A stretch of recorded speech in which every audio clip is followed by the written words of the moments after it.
मी हा दुधी भोपळा घेतलेला आहे। मी दुधी भोपळ्याची सुकी भाजी बनवणार आहे। हा एक लांबडा दुधी भोपळा होता आणि त्याचे हे मी छोटे छोटे काप केलेले आहेत असे, आणि याला पाण्यामधून धुवून घेतलेला आहे मी। आता याला आपल्याला फोडणी द्यायची आहे। फोडणीसाठी आपल्याला प्रथम तेल लागणार आहे,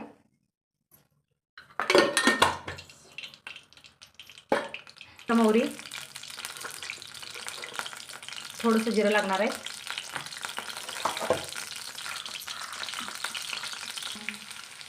एक अर्धा चमचा हळद घालायचे,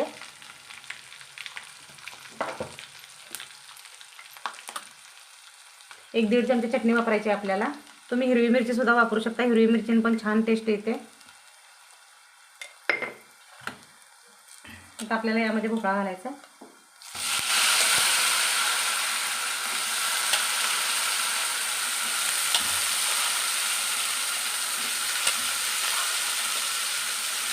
चवीनुसार मीठ घालायचं आहे। मी अर्धा चमचा मीठ वापरले यामध्ये। 3 पाण्याचा भोपळा शिजवायचा आहे आपल्याला। यामध्ये एक टमाटर पण लागणार आहे का बारीक कापून, मग टमाटर घेतलेलं आहे बारीक कापून, हे यामध्ये आपल्याला टाकायचं आहे। आणि पाणी अजिबात वापरायचं नाही, बिन पाण्याची भाजी शिजते आपली चांगली।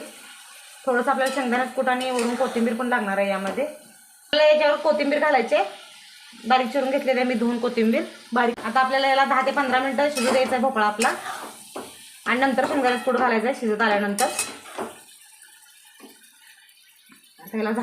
आता यावर आपल्याला 1-2 मिनिटं झाकण ठेवायचं आहे, झाकून। आता आपला भोपळा कसा तयार झालेला आहे आपण बघूया। बघा दुधी भोपळ्याची भाजी कशी झालेली आहे ते।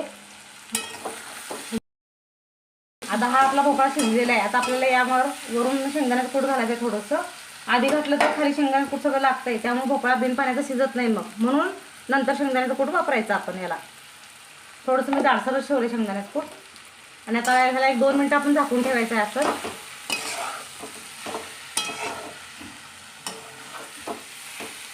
अजून 1-2 मिनिटं आपल्याला याला शिजू द्यायचं आहे। बघा अशा प्रकारे आपली भोपळ्याची भाजी शिजून तयार झालेली आहे। तुम्ही ट्राय करून नक्कीच सांगा भोपळ्याची भाजी कशी झाली आहे।